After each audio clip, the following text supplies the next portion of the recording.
வணக்கம். புதுச்சேரியில் கழிவறையிலிருந்து விஷவாயு வெளியானதில் ஒரே பகுதியை சேர்ந்த மாணவி உட்பட 2 பெண்கள் உயிரிழந்த சம்பவம் பரபரப்பை ஏற்படுத்தியுள்ளது. புதுச்சேரி ரெட்டியார்பாளையம் பகுதி அருகே உள்ள புதுநகரில் கழிவுநீர் சுத்திகரிப்பு நிலையம் உள்ளது. இங்கிருந்து விஷவாயு வீடுகளில் கழிவறை வழியாக வெளியேறுவதாக புகார் இருந்து வந்தது. இந்த நிலையில் இன்று காலை கழிவுநீர் சுத்திகரிப்பு நிலையத்திலிருந்து வெளியேறிய விஷவாயுவால் அதே பகுதியை சேர்ந்த தாய், மகளான மூதாட்டி செந்தாமரை, காமாட்சி மற்றும் அதே தெருவில் அடுத்த வீட்டில் வசிக்கும் ஆரோக்கியதாஸ் மகள் செல்வராணி ஆகியோர் மூச்சு திணறல் ஏற்பட்டு உயிரிழந்தனர். இது குறித்து தகவல் அறிந்த ரெட்டியார்பாளையம் போலீசார் சம்பவ இடத்திற்கு விரைந்து வந்து 3 பேர் உடலையும் பிரேத பரிசோதனைக்காக அரசு மருத்துவமனைக்கு அனுப்பி வைத்தனர். மேலும் விசாரணையில் அப்பகுதி முழுவதும் உள்ள பாதாள சாக்கடையில் இருந்து விஷவாயு வெளியேறியதை கண்டறிந்தனர். இதனை அடுத்து ஒலிபெருக்கி மூலம் அப்பகுதி மக்களை அங்கிருந்து வெளியேற்றினர். இதனிடையே மூச்சு திணறல் காரணமாக 5க்கும் மேற்பட்டவர்கள் அரசு மருத்துவமனையில் அனுமதிக்கப்பட்டனர். இந்த தகவல் புதுச்சேரி முழுவதும் காட்டு தீ போல் பரவியது. தொடர்ந்து சம்பவ இடத்திற்கு மாவட்ட ஆட்சியர், சுகாதாரத்துறை அதிகாரிகள், வருவாய்த்துறை அதிகாரிகள், பொதுப்பணித்துறை அதிகாரிகள் விரைந்து வந்தனர். மேலும் அங்கிருந்த பாதாள சாக்கடைகளில் இருந்த விஷவாயுக்களை வெளியேற்றும் பணியில் பொதுப்பணித்துறை ஊழியர்கள் ஈடுபட்டு வருகின்றனர். இதனைத் தொடர்ந்து பொதுப்பணித்துறை அமைச்சர் சம்பவ இடத்திற்கு வந்து ஆய்வு செய்தார். மேலும் கழிவுநீர் சுத்திகரிக்கும் பணியில் தனியார் ஒப்பந்தத்தை ரத்து செய்வதாகவும் பொதுப்பணித்துறை உதவி பொறியாளர் மீது நடவடிக்கை எடுக்கப்படும் என உறுதியளித்தார். இதனைத் தொடர்ந்து சம்பவ இடத்திற்கு முதல்வர் ரங்கசாமி வந்து ஆய்வு செய்து சம்பவம் குறித்து அதிகாரிகளிடம் கேட்டறிந்தார். மேலும் பாதிக்கப்பட்ட குடும்பத்தினருக்கு நிவாரணம் வழங்கப்படும் என்றும் தெரிவித்தார். மக்களுக்கு தேவையான நிவாரணம் அந்த இதெல்லாம் எப்படி பண்ணணுமோ அதெல்லாம் செய்ய சொல்லியிருக்கேன். அடுத்து மேலும் பாதிப்பு இல்லாத பார்க்கறதுக்கு அவங்களுக்கு மருத்துவ உதவியும் சரி, மற்ற உதவியும் சரி, என்னென்ன செய்யணும் செய்து கொடுக்கணும்னு அறிவுறுத்தப்பட்டிருக்கிறது. ஆனால் மற்ற இந்த இடம் மட்டும் இல்லை, மற்ற எல்லா இடங்களிலும் நீங்கள் பார்க்க சொல்லியிருக்கேன். ஃபுல்லாக எங்கெங்கெல்லாம் அண்டர் கிரவுண்ட் ட்ரெயின் இதெல்லாம் போடப்பட்டிருக்கும் எல்லாத்துலையும் பார்க்க சொல்லியிருக்கேன். எதிரால ஃபியூச்சரில் இந்த மாதிரி இல்லாமல் பார்த்துக்கிறது நடவடிக்கை எடுக்கப்படும். பல நாளாக புகார் தெரிவித்து நடவடிக்கை எடுக்காததால் தான் இன்னைக்கு 3 பேர் உயிரிழந்திருக்காங்கன்னு சொல்லிட்டு பொதுமக்கள் இந்த பகுதியில் புகார் நம்மகிட்ட வரல, வந்த சொல்லுவேன், துறையிட்ட கேட்குறேன். பார்க்க சொல்றேன், எல்லாத்தையும் பார்க்க சொல்றேன். நிவாரணம் வழங்கப்படும். புதுச்சேரியில் விஷவாயு தாக்கி 3 பேர் உயிரிழந்த சம்பவம் பரபரப்பை ஏற்படுத்தி உள்ளது. புதுச்சேரியில் விஷவாயுவால் உயிரிழந்த சிறுமிக்கு ரூபாய் 30 லட்சமும் இறந்த 2 பெண்களுக்கு தலா 20 லட்சம் நிவாரணமாக வழங்கப்படும் என முதலமைச்சர் ரங்கசாமி தெரிவித்துள்ளார். புதுச்சேரி ரெட்டியார்பாளையம் புதுநகர் பகுதியில் விஷவாயு தாக்கி 3 பேர் உயிரிழந்த சம்பவம் தொடர்பாக பொதுப்பணித்துறையை கண்டித்து ரங்கசாமி ஆதரவு சுயேட்சை எம்எல்ஏ நேரு மற்றும் சமூக அமைப்பினர் சட்டப்பேரவை முன்பு ஆர்ப்பாட்டத்தில் ஈடுபட்டனர். அதனைத் தொடர்ந்து இதுபோன்ற சம்பவங்கள் புதுச்சேரியில் நடக்கக்கூடாது, சம்பவத்தில் கவனக்குறைவாக செயல்பட்ட அதிகாரிகள் மீது நடவடிக்கை எடுக்க வேண்டும், பொதுப்பணித்துறையின் செயல்பாட்டை விசாரிக்க வேண்டும் என்று அறிவுறுத்தினர். அதைத் தொடர்ந்து முதல்வரை சந்தித்து மனு அளித்தனர். தொடர்ந்து முதலமைச்சர் ரங்கசாமி சட்டப்பேரவை வளாகத்தில் செய்தியாளர்களை சந்தித்தார். ரெட்டியார்பாளையத்தில் உயிரிழப்பு வருந்தத்தக்கது. பாதாள சாக்கடை திட்டம் முழுமையடையும் நிலையில் உள்ளது. வீட்டுக்கு வீடு இணைப்பு தருவது நடந்து வருகிறது. இணைப்பு தரும் பணியில் குளறுபடிகள் நடந்துள்ளது. அதனால் விஷவாயு உருவாகி உள்ளது. முழுமையாக விசாரித்து விரைவில் நடவடிக்கை எடுக்கப்படும். எங்கும் இதுபோல் நடக்கக்கூடாது என்று அரசு கவனம் செலுத்தும். புதுநகரில் ஆய்வு செய்து சரி செய்யப்படும். உயிரிழந்த சிறுமி குடும்பத்துக்கு ரூபாய் 30 லட்சம் நிவாரணம் தரும். 2 பெண்களுக்கு தலா ரூபாய் 20 லட்சம் நிவாரணம் உடனடியாக தரப்படும் என தெரிவித்தார். முன்னதாக பொதுப்பணித்துறை அமைச்சர் லட்சுமி நாராயணன், சட்டப்பேரவைத் தலைவர் செல்வம் மற்றும் பொதுப்பணித்துறை அதிகாரிகளுடன் முதலமைச்சர் ஆலோசனை மேற்கொண்டார். புதுச்சேரியில் பாலியல் படுகொலை செய்யப்பட்ட சிறுமியின் குடும்பத்தினருக்கு ஆதிதிராவிட நலத்துறை மூலம் ரூபாய் 10 லட்சம் நிதி உதவியினை முதல்வர் ரங்கசாமி வழங்கினார். புதுச்சேரி முத்தியால்பேட்டை பகுதியில் வன்கொடுமையால் பாதிக்கப்பட்டு இறந்த சிறுமியின் பெற்றோரிடம் ஆதிதிராவிடர் மற்றும் பழங்குடியினர் நலத்துறை வன்கொடுமை தடுப்பு சட்டத்தின் கீழ் இறப்புக்கான முதல் தவணையான 50% நிதியாகிய ரூபாய் 4,12,500 மற்றும் புதுவை அரசின் கூடுதல் நிவாரணமான ரூபாய் 3 லட்சம் ஆக மொத்தம் ரூபாய் 7,12,500 நிதிக்கான ஆணையினை முதலமைச்சர் ரங்கசாமி கடந்த மார்ச் மாதம் வழங்கினார். இதனைத் தொடர்ந்து ஆதிதிராவிட நல மற்றும் பழங்குடியினர் நலத்துறை சார்பில் எதிர்பாராத விபத்தில் இறக்கும் குடும்பத்தினருக்கு இழப்பீடு வழங்கும் திட்டத்தின் கீழ் ரூபாய் 10 லட்சம் இழப்பீட்டு தொகையாக முதலமைச்சர் ரங்கசாமி சிறுமியின் பெற்றோரிடம் இன்று சட்டப்பேரவையில் தனது அலுவலகத்தில் வழங்கினார். இந்நிகழ்ச்சியின் போது சட்டப்பேரவைத் தலைவர் செல்வம், அமைச்சர் ஜெயக்குமார், சட்டமன்ற உறுப்பினர்கள் கல்யாண சுந்தரம், பிரகாஷ்குமார், துறை இயக்குநர் இளங்கோவன் ஆகியோர் உடனிருந்தனர். புதுச்சேரி வழக்கறிஞர்கள் சங்க தேர்தல் பலத்த போலீஸ் பாதுகாப்புடன் நேற்று நடந்தது. அதனைத் தொடர்ந்து வாக்குகள் எண்ணும் பணி நள்ளிரவை கடந்தும் நீடித்தது. புதுச்சேரி வழக்கறிஞர்கள் சங்கத்துக்கு 2 ஆண்டுகளுக்கு ஒருமுறை தேர்தல் நடத்தப்பட்டு புதிய நிர்வாகிகள் தேர்வு செய்யப்படுவது வழக்கம். அதன்படி கடந்த 2021ஆம் ஆண்டு தேர்வு செய்யப்பட்ட நிர்வாகிகளின் பதவிக்காலம் கடந்த ஆண்டு நவம்பர் மாதத்துடன் நிறைவடைந்தது. இதைத் தொடர்ந்து புதிய நிர்வாகிகளை தேர்வு செய்ய நடவடிக்கை எடுக்கப்பட்டது. இதற்கிடையே தேர்தல் தேதி அறிவிக்கப்பட்டு வேட்புமனுவும் தாக்கல் செய்யப்பட்டு பிப்ரவரி மாதம் வாக்குப்பதிவும் நடைபெறுவதாக இருந்தது. இந்நிலையில் வாக்காளர் பட்டியலில் குளறுபடி இருப்பதாக சென்னை நீதிமன்றத்தில் வழக்கு தொடரப்பட்டது. வழக்கினை விசாரித்த நீதிமன்றம் தேர்தல் நடத்த தடை விதித்தது. மேலும் நீதிமன்றம் சில வழிகாட்டுதல்களை கூறி தேர்தல் நடத்த கூறியது.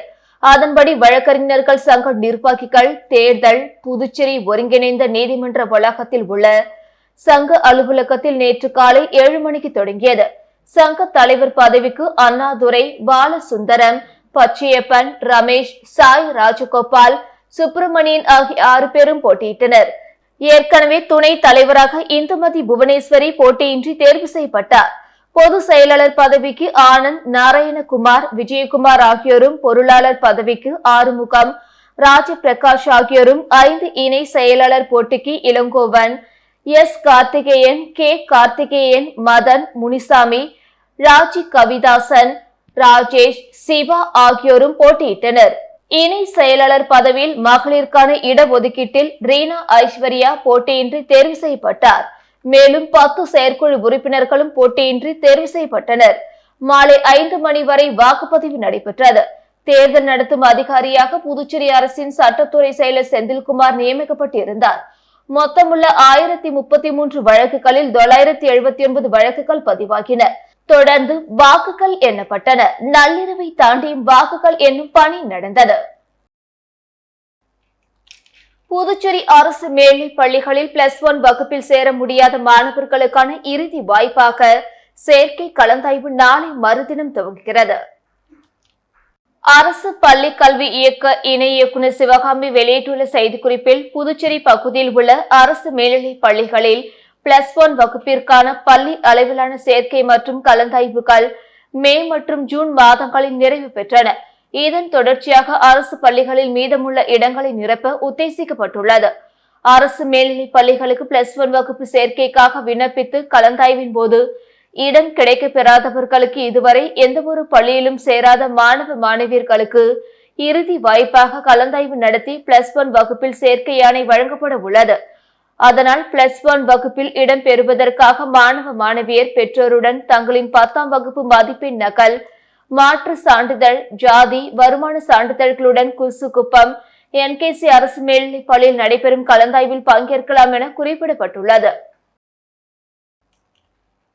புதுச்சேரியில் அரசு அனுமதியின்றி பதாகைகளை வைத்தால் சிறை தண்டனை அல்லது அபராதம் விதிக்கப்படும் என மாவட்ட நிர்வாகம் எச்சரிக்கை விடுத்துள்ளது. புதுச்சேரி மாவட்ட நிர்வாகம் வெளியிட்டுள்ள செய்திக்குறிப்பில், புதுச்சேரியில் தேர்தல் நடத்தை விதிமுறைகள் இருக்கும்போது சாலையோரங்களில் பதாகைகள் வைக்கப்படவில்லை.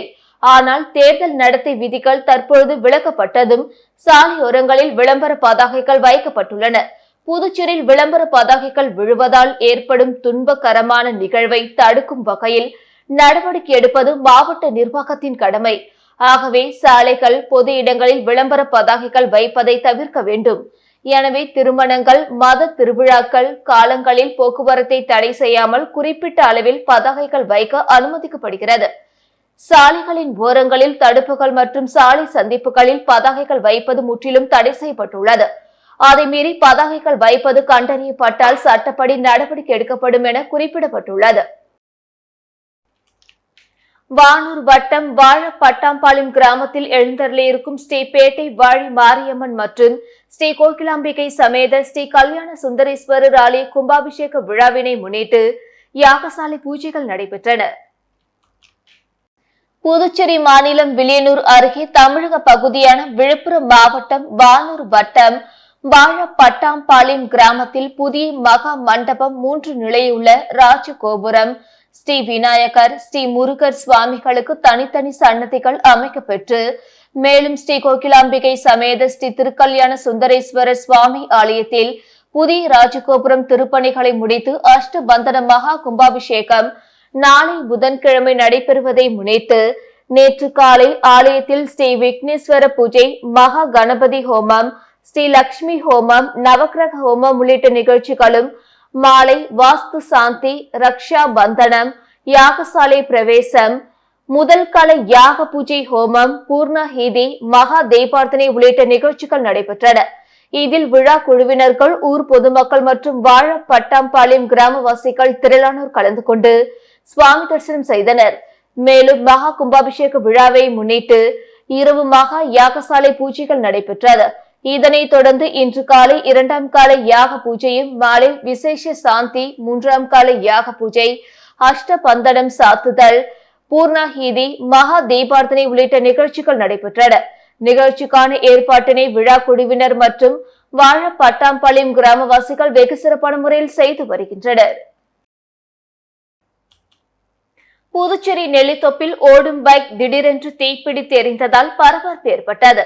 தீயணைப்பு வீரர்கள் விரைந்து வந்து தீயை அணைத்து பெரும் விபத்தை தடுத்தனர். புதுச்சேரி நெல்லித்தோப்பு மீன் மார்க்கெட் எதிரில் இந்திரா காந்தி சிலையிலிருந்து புதுச்சேரி நோக்கி சூர்யா என்பவர் தனது பைக்கில் வந்து கொண்டிருந்தார். அப்பொழுது திடீரென்று பைக் தீப்பிடித்தது. உடனே பைக்கை நிறுத்திவிட்டு கீழே இறங்கிய சூர்யா என்ன செய்வதென்று திகைத்து நின்றார். இதனால் அப்பகுதியில் பரபரப்பு ஏற்பட்டது.